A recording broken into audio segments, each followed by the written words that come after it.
Thank you for joining us. We begin in Northern Gaza, where at least 23 Palestinians working to distribute aid have been killed by an Israeli airstrike. Warplanes struck near the Kuwait Roundabout, where supplies for the north are distributed. The intersection is on the Salah road, a main road linking northern and southern Gaza. There have been several attacks on Palestinians seeking aid at the same location. Last month, Israeli forces opened fire on a crowd there, killing 118 people seeking food.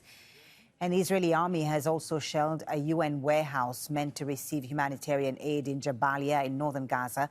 At least 2 people working in the building were killed. The facility was preparing to receive trucks carrying desperately needed aid intended for people in the area.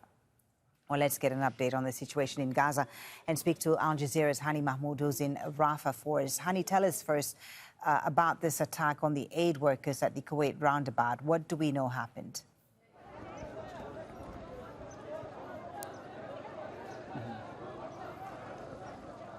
Yes, well, another aid tragedy just took place at early hours of last night at the Kuwaiti traffic circle on Salah Road, where 24 people been confirmed killed by Al Ahli Hospital as they were transferred all the way from Salah Road into the central part of Gaza City, where Al Ahli Hospital is located, a very small size hospital with limited capacity.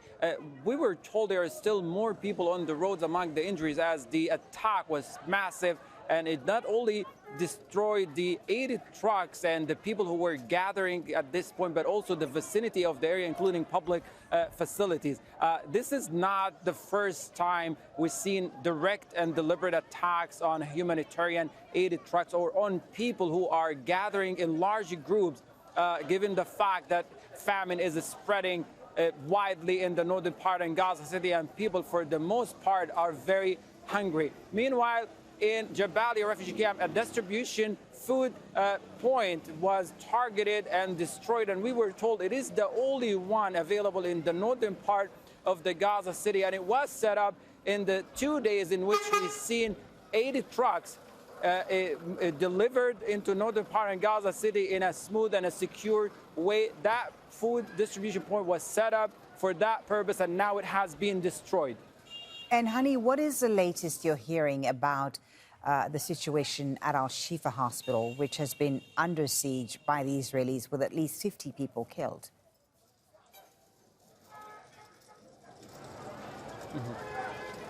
Yes, well, for the 3rd day in a row, we're seeing the Israeli military is still operating aggressively inside Al-Shifa hospital and still conducting these aggressive search from building to building, room to room, as well as at the vicinity of Al-Shifa hospital. That's outside the fence of the hospital, the western part and the northern part of the health facility, in which it raided the entire residential buildings, where 3 of them have been destroyed by massive airstrikes as well. The reports of many people who were injured in those attacks, and many who were arrested in the mass arrest conducted by the Israeli military.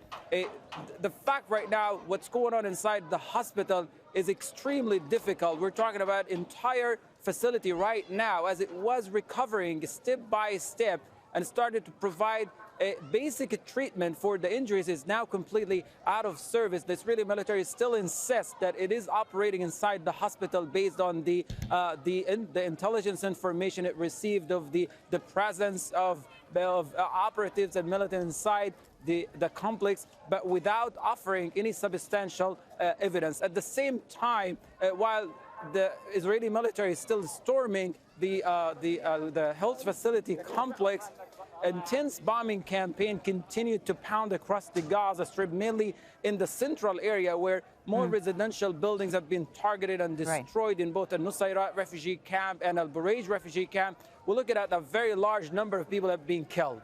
Hani, thank you very much for the update. That's Al Jazeera's Hani Mahmoud, live there in Rafah in southern Gaza.